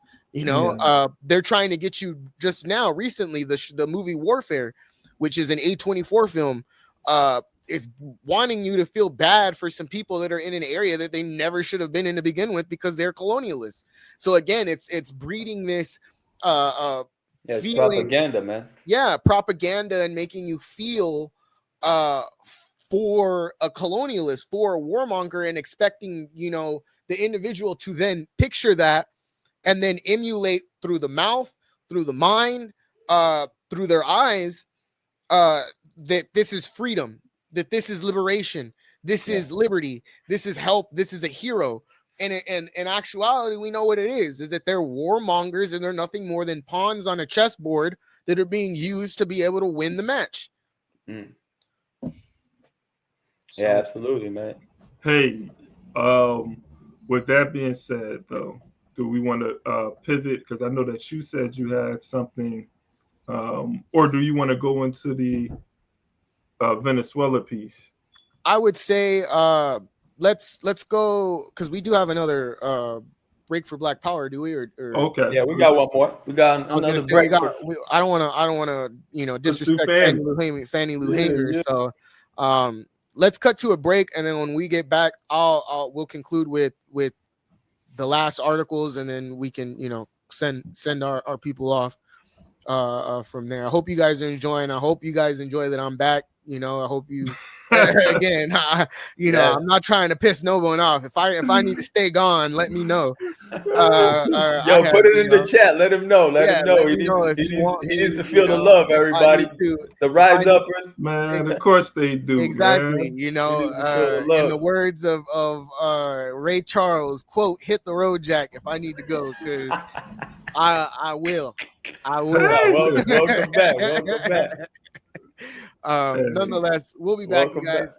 Hey, man, real quick, since you're back, let me just take this opportunity to shout out our comrade Natasha, man. We miss her too. Shout out to everybody. Kalanji, big business. Yeah, for sure. Reverend Kiana, everybody. Shout out to you two, everybody that holds it down. All the other individuals that are part of BPM and all the other shows that we have on this network. So rise up, but most importantly, watch everybody else too, because this isn't just the only show. This is a network, meaning that there is we have multitudes of things. Warrior Class, I highly advise you guys to watch Warrior Class. You will learn a lot in a short amount of time from individuals that don't get a whole lot of respect and credit.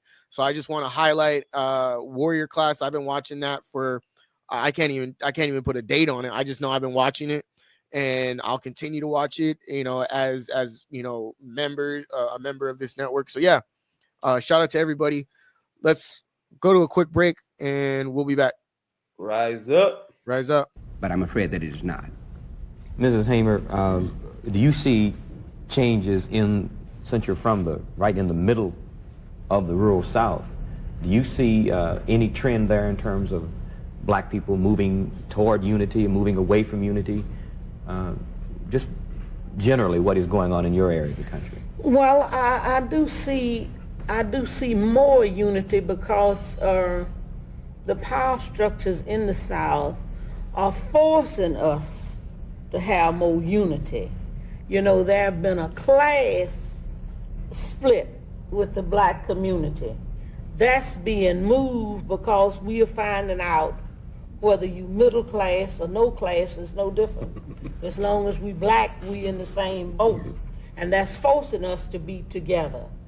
Because, we've seen what is happening in our schools. Like if a principal was a principal and was moved and become assistant principal, his job, if he's Black, automatically, if he becomes assistant principal, his job automatically is to carry toilet tissue from one school to the other one and load up the bus. So he's finding that it's no different in us, and it's forcing us to get together.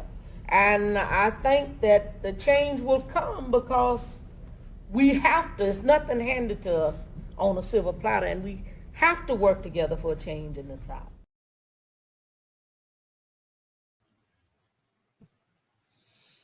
All right. You're muted, comrade. I was saying in the change in the North and the change around the world, man. That's right.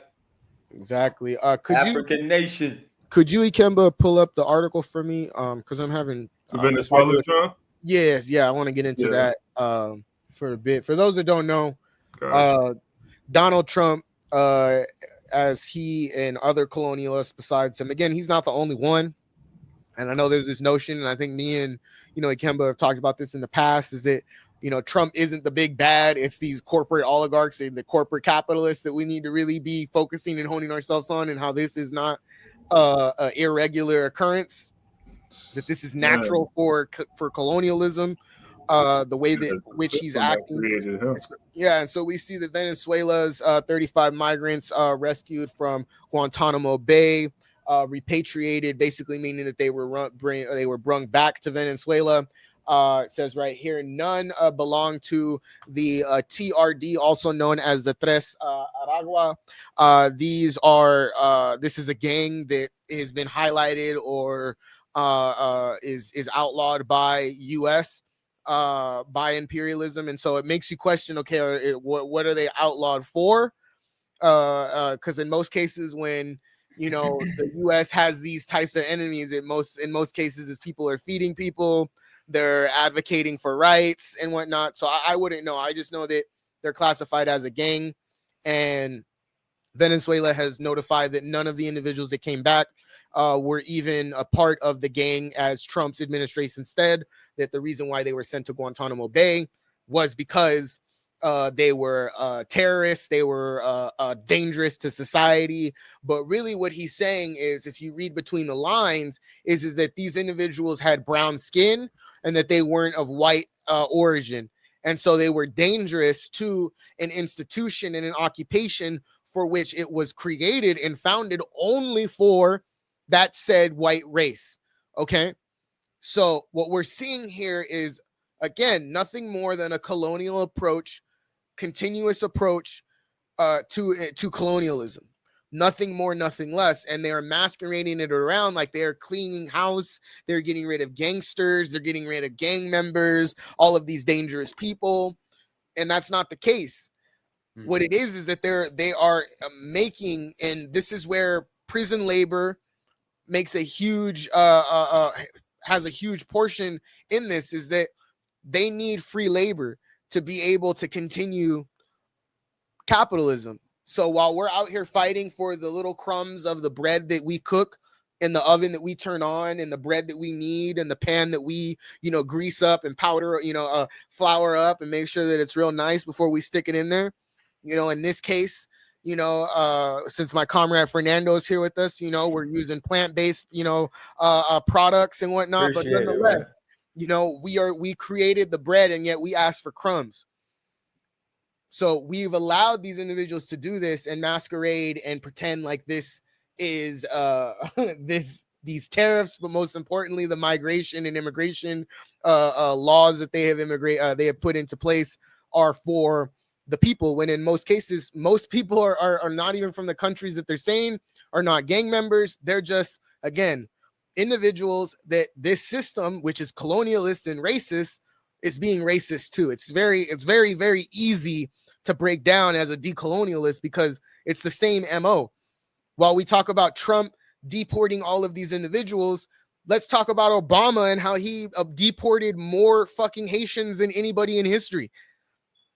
That he bombed more, that he bombed Libya into the Stone Age, that he worked with the Heritage Foundation, the same Heritage Foundation that created Project 2025. So now while he's out here masquerading and saying, that Trump's this big bad, he's this and he's that, behind closed doors, what are they doing? Sitting down next to each other at Carter's funeral, President Carter's funeral, laughing and giggling it up and looking at the obituary.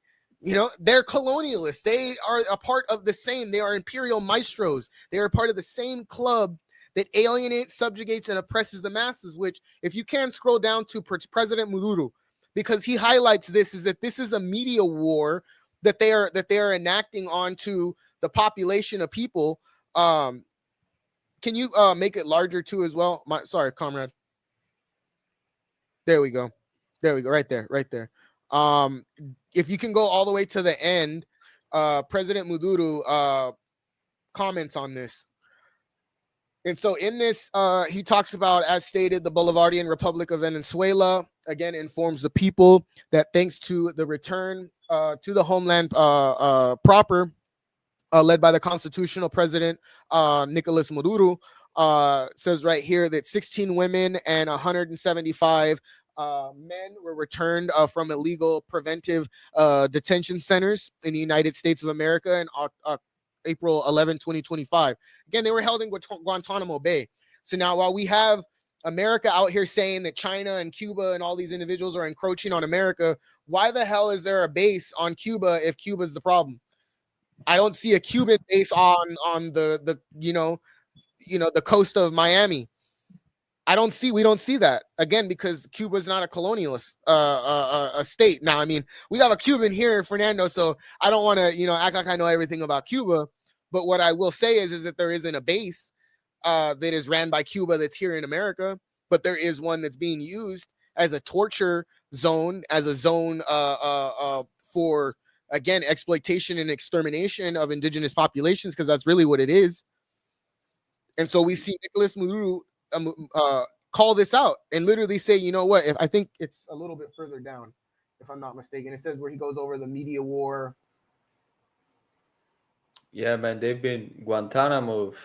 Yeah, right here it says the Republic of Venezuela, through various citizens security agencies, confirms that no member of the defunct Tres de Aragua gang has been identified on this flight, once again shattering the media war that the U.S. has sought to wage worldwide against the nation and its citizens. Again, this is nothing more than fabrication, and for them to, one, get these individuals out of a very horrific and dangerous area that has been created by these colonialists. I commend them for that. But a lot more needs to be done, and we need a lot more. I want to know why the ICC isn't talking about all of these mass deportations. The only reason that they were talking about Palestine was because some of their white allies got fucking packed the fuck up by the bombs. Let's just be real. Talk about So again, Mr. Isaac talking about people getting packed up, man. He said, I miss hearing that talk. No, but nonetheless, like I was saying, like this is not surprising. It's all a part of Project 2025. If you've read that 900-page book, I highly advise those that haven't to do so, because you start to really see, okay, he might deny his affiliation with Project 2025, but a lot of the people that are in his administration and that think like him and that also bolstered and paid for this administration, again, Citizens United versus FEC, meaning that billionaires can spend billions of dollars to leverage elections in their favor and lobby it in their favor, while we're told that we can only spend a max of $3,000 as a U.S. citizen. So how is that fair? How is that fair? It's not fair because it's not built or set up to be fair. It's meant for it to act accordingly. And the only way that we stop it is if we stop believing that the status quo is a normalization, is a realization. It's not.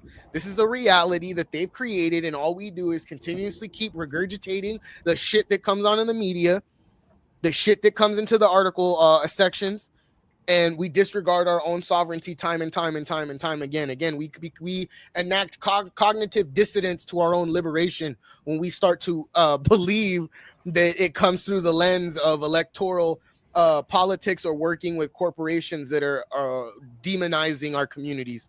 I'm getting off my soapbox now for the last time. So, I appreciate this story, man. It's again, I think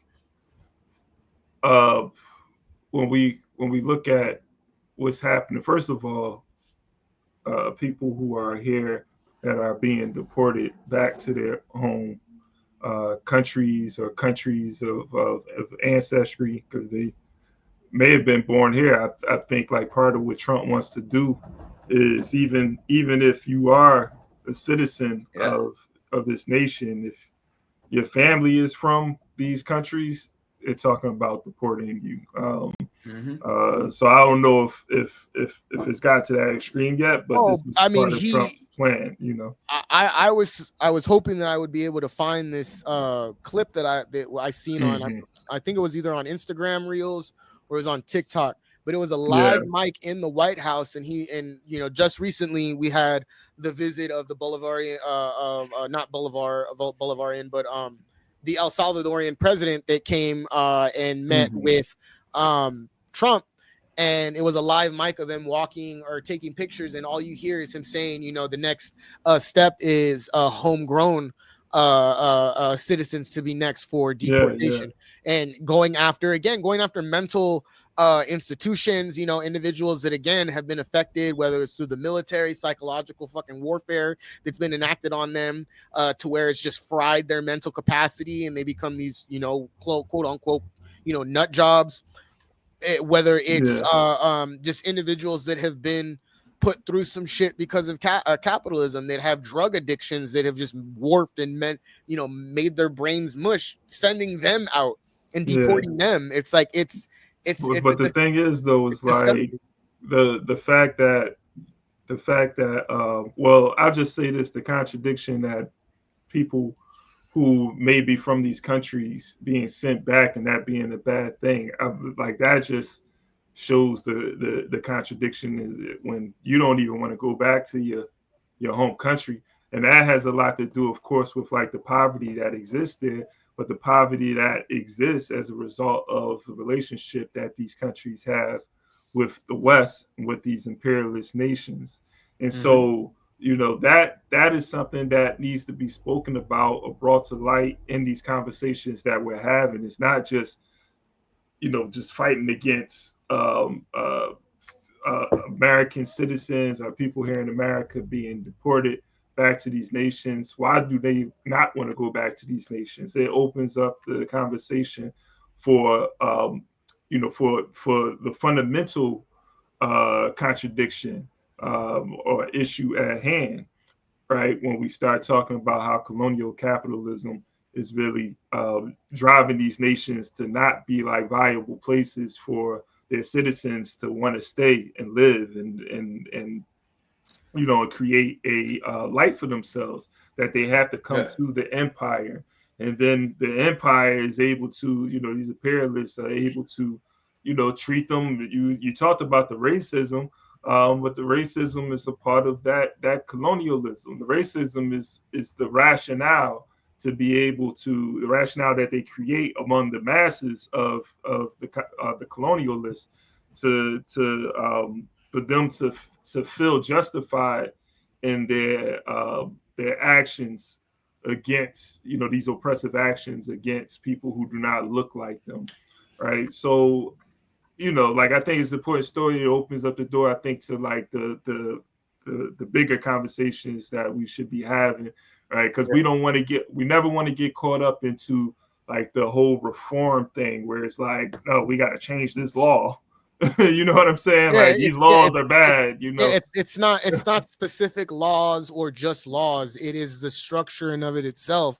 You know, it's like if you see it's like telling a person who sees a perfectly, you know, or not even that, sees a concrete slab with a bunch of cracks in it, you know, and it's you know, you can't put anything on it. You can't put a patio table, you can't put anything, chairs, nothing, you know. You could barely walk on it because it's so, you know, lumpy because of all the cracks. It has grass growing through it. And someone will look at you and be like, "Oh yeah, that's a wonderful patio." You know, that's what they're feeding, you know, people. And it's well, listen, I think, you know, what you were saying is important. Like, listen, nobody wants to leave their home. Nobody, almost close to nobody, wants to just get up and leave. You know, what happens is that people are going through tough times, and, you know, people end up migration is all about people following resources.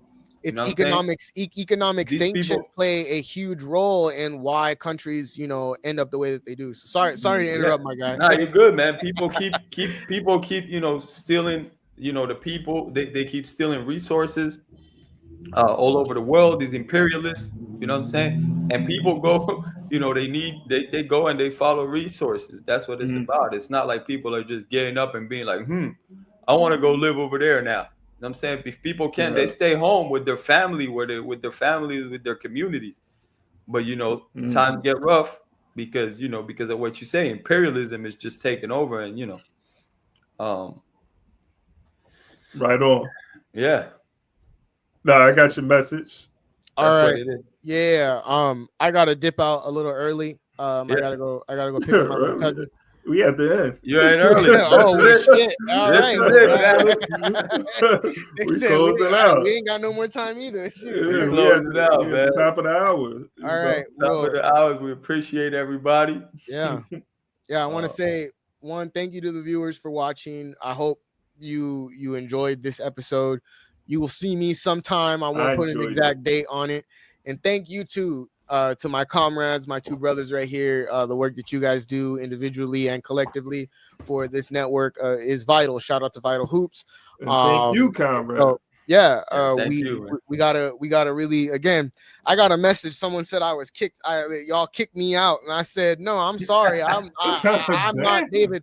I'm not David Ruffin, and they ain't the Temptation. So we're not gonna even play that. Right. Okay? So what we'll do is we'll set the narrative straight. Is that we are all members of Black Power Media Reloaded. We all have our individual networks that we focus on as well, and at the same time we work together when we can. How we can is you know, only we know. You get a glimpse of that, but nonetheless, thank you guys for watching. Listen, real quick, there's a webinar that's tomorrow night, right? Go to blackpowermedia.org and register so you can be on point as far as that. Also tomorrow as well, Thursday, check out Vital Hoops. You know what I'm saying? 3 p.m. I got the brother John Robinson, Science of Life. He's gonna be on there. You shocked me with that, man. I'm not even gonna lie. You shocked Science of Life, legendary, man. The real hip hoppers know. They know what's up, man. Well, we appreciate you, everybody, man. Stay ready, stay African, rise up. Uhuru. Uhuru, uhuru.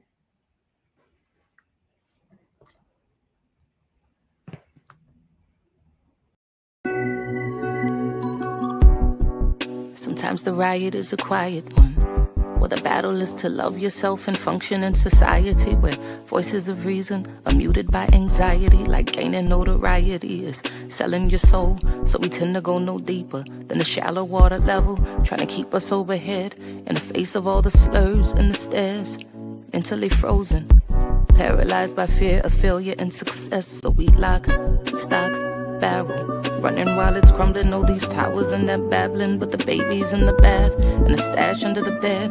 On my head, spinning from the circles and the puppets and the strings that they pull, then we move. Reactionary warfare never produces winners on the field. Feeble and foolish, what tools and what weapons are we using? We need some new ones. Real revolution, it's real solutions.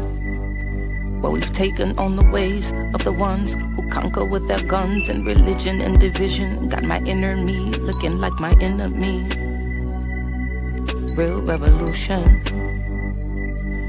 where my inner me really a mirror for the galaxy. New time, brand new paradigms, new contracts to sign. They thought that this would all be televised, though it's happening right before our very eyes. It's on the inside, with their guns cocked. When that rock drops, standing on the rooftop, praying that the mountaintop can live inside the valley. People tell me the reward is somewhere off in heaven, like heaven's only in the sky. Like chariots are swinging, like God is something separate from yourself, from your wealth, from your lover, from your neighbor. Oh, your savior is coming in your own name, coming with the face the same. Real revolution, it's real solutions, where we've taken on the ways of the ones who conquer with their guns and religion and division. Got my inner me looking like my enemy. Real revolution, where my enemy is really a mirror for the galaxy.